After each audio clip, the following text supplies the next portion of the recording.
Hey guys, today we're going to be talking about the new Tesla Universal Wall Connector, so that conversation is coming up.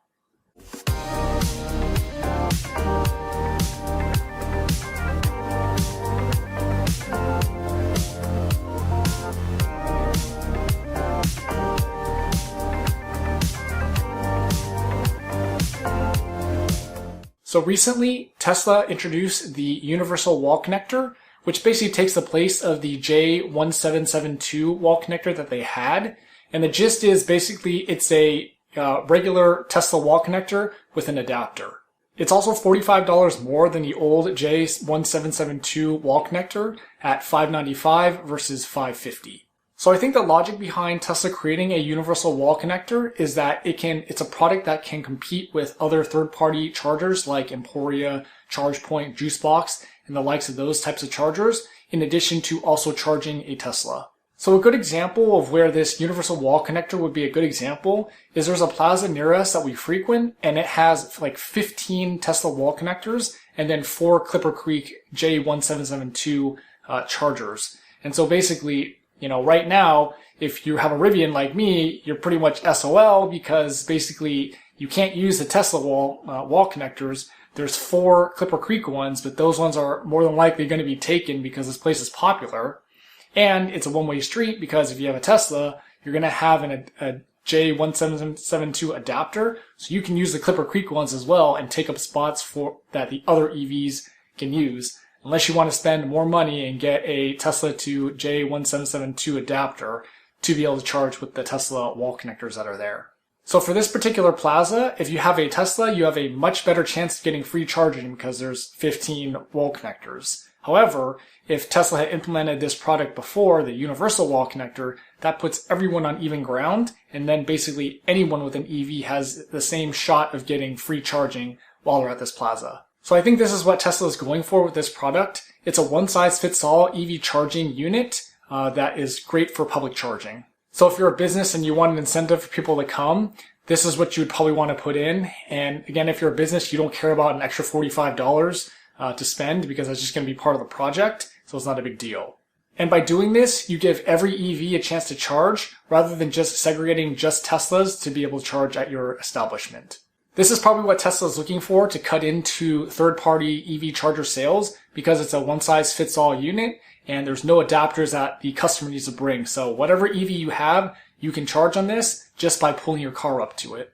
If you're familiar with the supercharger network, there are select stations now that have what's called the Magic Dock, and that basically enables anybody to charge on the supercharger network at those specific stations. So if I was in the area with my Rivian, I could charge on the supercharger network on one of those Magic Dock stations.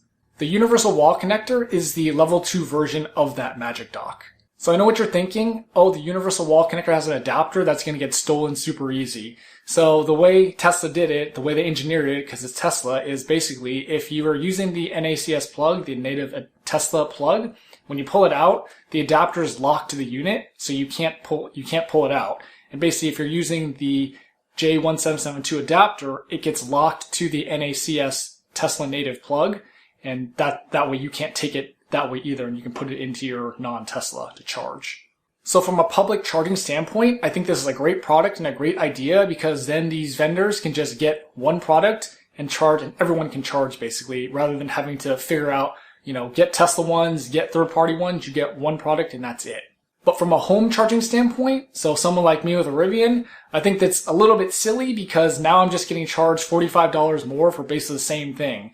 So I was actually planning to buy the J1772 wall connector in a couple of months for $550 and then just use the adapter for our Tesla that comes with the car. So I don't only have to pay $550 rather than paying $595 for the same thing basically. From this viewpoint, though, it's a cash grab for Tesla because basically they're charging you $45 more to have a basically Tesla to J1772 adapter, whereas third-party adapters that do the same thing for 48 amp charging on a 60 amp breaker is around $250. So basically, in that sense, it's cheaper to get the Tesla Universal Wall Connector than buying a regular wall connector and buying an adapter for $250. So I know I have to be in the minority because I'm sure a lot of people don't really buy J1772 wall connectors. It's probably why they took it out and made this universal one. and also because Tesla is Tesla, and I'm sure people have Teslas buy just the normal wall connector. So why wouldn't they make a one-size-fits-all solution? It makes a lot of sense for Tesla, but not a lot of sense for me. However, for me, the second I heard this news, I went scrounging on third-party websites, and I was actually able to find extra inventory of the J1772 wall connector, so I snapped that up as fast as I could. That way I could go along with my initial plan. So everyone is happy for now, and I can see this being a good product for Tesla, especially trying to cut into third-party sales from companies that refuse to switch over to the NACS plug.